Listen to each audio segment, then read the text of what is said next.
Hey guys, let's talk about tonight's episode of The Tomorrow People. And so it was a misdirect within the misdirect. The mom is the one with the powers, and she was able to stop time and stop the bullets from killing Astrid and her dad. What? This was a good ending.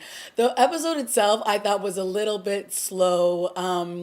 I think that they underutilized Astrid being underground and sort of the effect that it would have on the other Tomorrow People. I really wanted to see how they were going to react knowing that Steven had a friend that he exposed his abilities to, and the fact that she was then now brought into the lair where basically they're supposed to be secretive and no one's supposed to know about it. So I thought that there would have been a little bit of backlash on Astrid and even on Steven for allowing his abilities to be to be shown out in public, and then what the repercussions were. But they had none of that. And then we really didn't even have any scenes of John and Astrid in this episode until the very end. I mean, you would have thought that she would have at least had a scene where she checked in on him to make sure he was okay after being shot and her saving his life.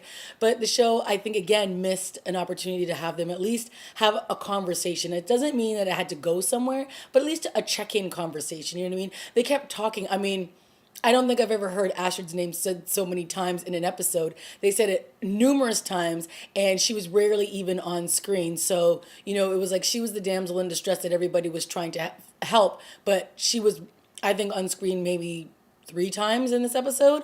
So I was a little disappointed that they didn't have a little bit more of a focus on her even in the scenes. I mean, I know that last week was an Astrid heavy episode, but as a follow-up, I think it would have been a little bit better to have some more scenes with her in it. That being said, I did enjoy all of the stuff with the founder's daughter. I thought that that was all really cool. I think her name was Cassie, or and she basically has been brainwashed. She's been experimented on maybe multiple times and has forgotten many of her memories. And what she does remember is that her father is evil, and we got to see that displayed in today's episode. And what I liked was, she pretty much just wants these powers gone, because once they're gone, her father can't control her and can't manipulate her, and she's just going to be a basic human. I mean, would he kill his own daughter? Maybe, but he wouldn't be able to control her powers and of those things. So I like that she basically was stealing and robbing banks so that she would get caught, so that Ultra would ultimately take away her powers. The other stuff that I kind of liked in this episode was the fact that John stood up to Cara and was like, listen, I'm going to do what I think is best for our people. I mean, he's been leading them for years now, and she's in power. And I get that new leadership is always inevitable in any kind of hierarchy. But, she does always seem to, I mean, don't get me wrong. Last week, Cara was awesome. She went into that hotel. She saved Astrid. She saved John, even though John was like, don't come back for me. So, and there were some really awesome fight scenes that Cara had. Her and Astrid having those fight scenes together in last week's episode, I thought were all wicked. All of that was really good, and I think it showed a little bit more of a caring side to Cara. But then again, in this episode, it was back to her just being like, the harsh ruling, and, no, you're not going to do this. And no, if you don't do this, I'm not going to let Astrid go. So it was like Steven said, so you're holding Astrid hostage now. So it was kind of like, what kind of a ruler do you want to be? And ultimately at the end, when John goes up against her and he takes Cassie, I think her name was Cassie. Sorry, he takes her back to Ultra, to her father, and he has that conversation, which is, I can't force you to go in there, but Steven is our best hope to get to saving all of us from your father, and we're all pretty much on the same page here. And he makes that decision, even though Cara doesn't agree with it, and ultimately it's the right decision to make. And Steven gets freed. She does what she needs to do. Unfortunately, she's going to be, injected with some stuff, and she's going to be sent back to Providence or something. And, right before she's taken away, she's able to telecommunicate with Steven and tell him that Astrid is back on the kill list, and they're after her. They're going to go and kill her right now. So, of course, he teleports over to where the restaurant is. And ultimately, we end up seeing the mom basically put the hands up in front of the bullets and stop time, which is pretty crazy.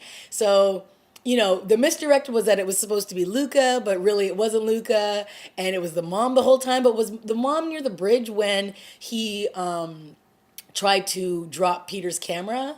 So I don't. I mean, I know she was obviously in the house when she was blocking out the reading of the mind, but was she near the bridge when all that happened? I don't know. So, anyways, those are little things that I'm willing to, forgive, because we always knew that the mom knew more than she was letting on, and the fact that now the big reveal comes that it's actually his mom that has been is part of this supernatural world is pretty cool.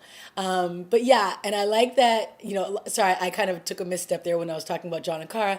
And the fact that when he stood up to her and she dismisses him and she's like, "You're gone from here." It's like, well, deuces, I'm with John. I want to go wherever he's going. And can he take his minions with him? Because he's a far better leader. You even saw that when he took control of the situation and he spoke to the founder's daughter, and he just made it very clear that they're on the same page and that this is all to help them in the future. But Cara just tends to lead for to go with her emotions, and she doesn't really think of the best picture in the scenario. So where is John going to be? I have no idea. Hopefully he'll stay topside and guard Astrid, because that would make me happy. But yeah, so Ashton and John had a little bit of a goodbye scene, and she gave him a hug, whatever. And obviously Steven really cares about her, because that was his number one priority, getting Astrid topside so that she could get back to her dad, back to her family. And he felt really bad that he pulled her into all of his mess. But the episode, I think it was still good. I think that there were moments that I was hoping they would have touched on a little bit more, because they really could have had some tension besides just the bickering that goes on between John and Cara and Steven. But they could have had some real tension with Astrid and the fellow Tomorrow people. And, how come they can't talk to their friends and have their friends, just that sort of what happens when they are exposed. And now what's going to happen? She knows where they live. Does she really? I don't know if she really knows where they are. But just the fact that somebody else is privy, and of course it's Steven's friend, and Steven seems to be able to come and go as he pleases. So, you'd think there would be a little bit of backlash with all of that. That being said, I thought the scene at the end with the brother, basically hiding the secret that he's smoking the bong was hilarious. But, this show, it's still, I think it's in its first season. It's got some rough patches that it's got to fix, here and there. But all in all, it was a decent episode. Of course, we always get those layers with Jedediah and him acting as though, he's always trying to protect Steven. So, when he comes to the house and he says, you don't want to do anything on behalf of the founder because he's only going to do what benefits him. And ultimately, at the end, we see that after he gets his daughter back, he puts Astrid back on the kill list. So, he was not going to be a man of his word and keep his promise. So it'll be very interesting. And the fact that Steven teleported got into Ultra and got into the B36 room and then was standing around, I was like, really, Steven, really? Sometimes this show, I don't know. But let me know what you thought of the Tomorrow People. This has been my review. I'm excited to see what happens next and where the show goes and the direction it's going to go in now that Cara and John are on opposite teams, I guess. Who's going to fall in line with Cara? Who's going to fall in line with John? What is going to happen now that Astrid is still on the kill list, because I don't see them backing down from that. Interested to see what happens next. All right, guys. Let me know what you thought, and I'll see you next week. Bye.